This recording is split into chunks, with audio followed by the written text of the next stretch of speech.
appointment of the Director General of the Presidency Department. Rizara pina mashoko anobuda panguva ine kuchonekwa kunzi hazvisina kumira zvakanaka with the ruling party ZANU-PF. Mangwana kungangorwa koga koga. Right now tiona another press statement yatiri kuona kuti aiwa kuma HAASI takes of power ku security akuna kana kumira zvakanaka.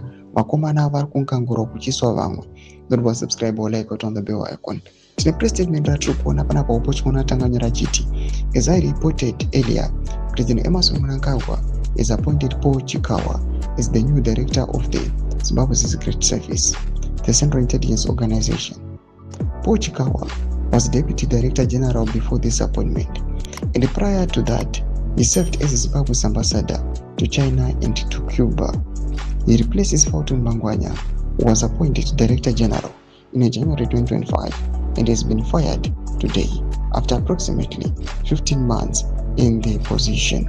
This statement reads, in terms of the section 2261 of the Constitution of Zimbabwe, His Excellency the President Comrade Dr. Emmerson Mnangagwa is appointed Mr. Paul Chikawa as the Director General, Presidency Department.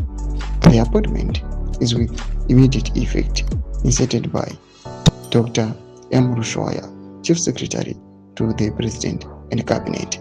Ndo mashoko aripo panguva ino muri Zimbabwe kungangorwa koga koga angoya achingonzi with immediate effect.